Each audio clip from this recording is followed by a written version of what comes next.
જય શ્રી કૃષ્ણ મિત્રો, આજે આપણે બનાવવાના છે કાળા ચણા. કાળા ચણા બનાવવા માટે મેં રાતે સોક કરી રાખ્યા હતા અને સવારે ઉઠીને મેં 4 સીટી મારી દીધી છે. એ ચણા બફાઈ ગયા છે. તમે જોઈ શકો છો કે કેવા મસ્ત બફાઈ ગયા છે. આપણે એ ચણા બફાઈ ગયા છે. હવે એનો વઘાર કરીશું. ચણા બનાવવા માટે મેં ચાર બોલ જેટલા ચણા લીધા છે. એમાં મેં 3 ચમચી જેટલું તેલ નાખ્યું છે અને આપણે તેલ ગરમ કરવા મૂકી દીધું છે. અને આપણે એને ચેક કરી લઈશું કે એ તેલ થયું છે કે નહીં. ચેક કરવા માટે આપણે થોડા 2-3 રાઈના દાણા નાખીશું. તો તેલ થોડું થઈ ગયું છે, તો 2 મિનિટ વેઇટ કરીશું અને પછી રાઈ નાખીશું એની અંદર. આપણું તેલ આવી ગયું છે. હવે તેલમાં આપણે રાઈ નાખીશું. 1 ચમચી જેટલી રાઈ નાખીશું અંદર.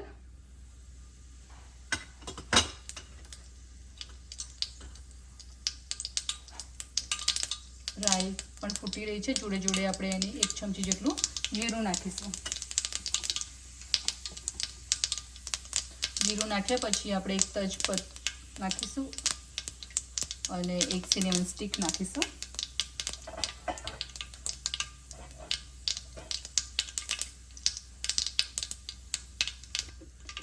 આપણે તેની અંદર 4 લવિંગ પણ નાખીશું.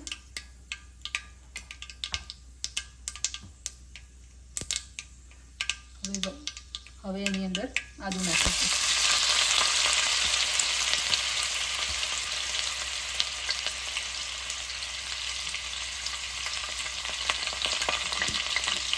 મેં પહેલેથી જ લસણની ચટણી બનાવી રાખી છે, તો હું 1/2 ચમચી જેટલી એમાં લસણની ચટણી નાખીશ.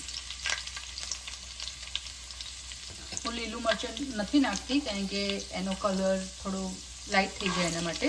એટલા માટે હું લાલ મરચાંથી આજે આપણે ચણાનું શાક બનાવીશું.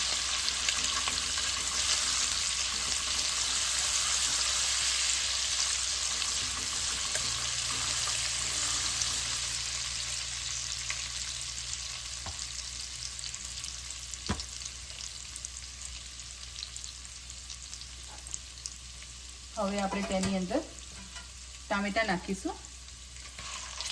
એક મેં ટામેટો લઈ લીધું છે.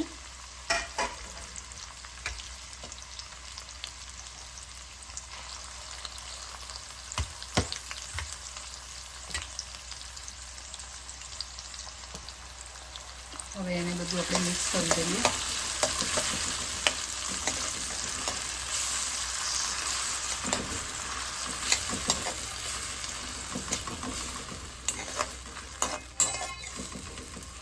હવે ટામેટો થાય છે ત્યાં સુધીમાં આપણે મીઠું નાખીશું અંદર.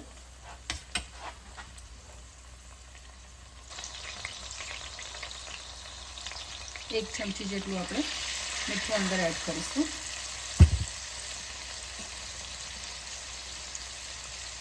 એક ચમચી જેટલું આપણે મરચું એડ કરીશું એની અંદર, કેમ કે ઓલરેડી આપણે લસણની ચટણી હતી એની અંદર મરચું હતું, એટલે આપણે 1 ચમચી એડ કર્યું છે. અને 1/2 ચમચી જેટલું હળદર મિક્સ કરીએ છીએ. હવે એને મિક્સ કરી લઈએ.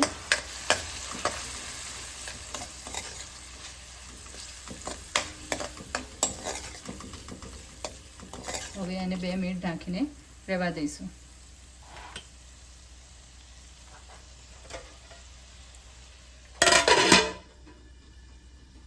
હવે 2 મિનિટ થઈ ગઈ છે. હવે આપણે ચેક કરી લઈએ એને કે આપણા ટામેટા સતરાઈ ગયા છે. હજી પણ થોડા બાકી છે. ત્યાં સુધીમાં આપણે થોડું થીક ગ્રેવી રહે એના માટે આપણે ચણાનો લોટ કર્યો છે, જે પાણી નાખીને એ આપણે અંદર એડ કરીશું.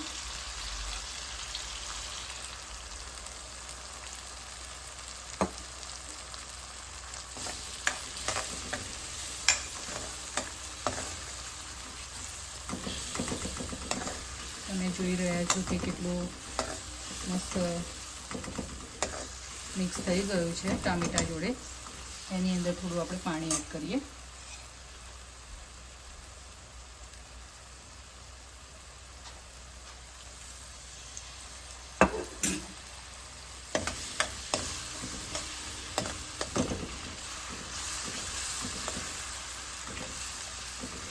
હજી પણ એવું લાગે છે કે આપણે થોડું પાણી જોઈશે.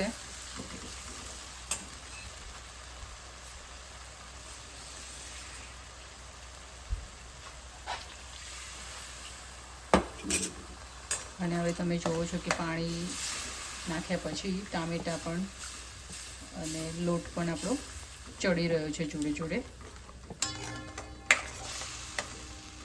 તમે જોઈ રહ્યા છો કે કલર કેટલો મસ્ત રેડ દેખાય છે.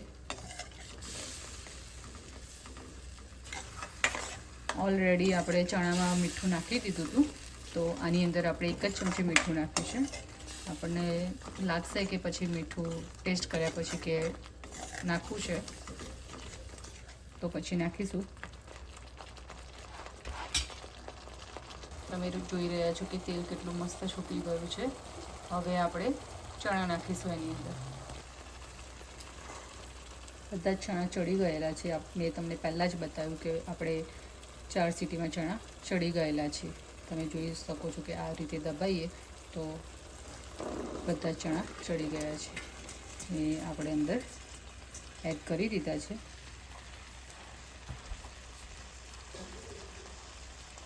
હવે એને આપણે મિક્સ કરી લઈએ.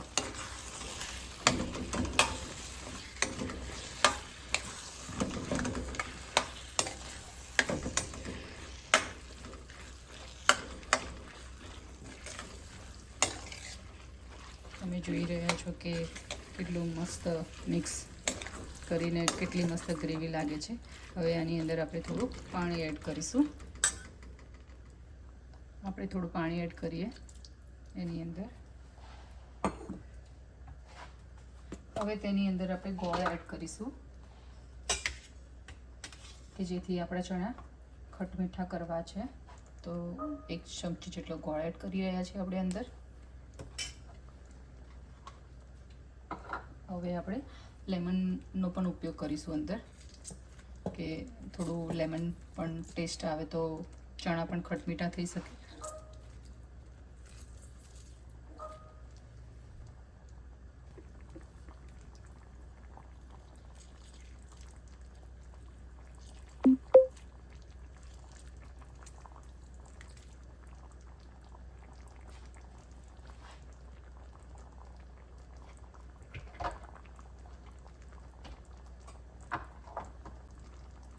હવે આપણે લેમન બધાનો ટેસ્ટ મિક્સ થઈ જાય. સિલાન્ટ્રો પણ મિક્સ કરીને એને 5 મિનિટ માટે રહેવા દઈશું, જેથી આપણું પાણી અને બધા મસાલા ચણાની અંદર ભળી જાય. મસાલા થઈ ગયા છે એ સર્વિંગ કરીશું. તેની પહેલાં આપણે સિલાન્ટ્રો અંદર એડ કરીશું. સ્ટવને બંધ કરી દઈશું. ચેક કરી શકો છો કે કેટલા નાઇસ રીતે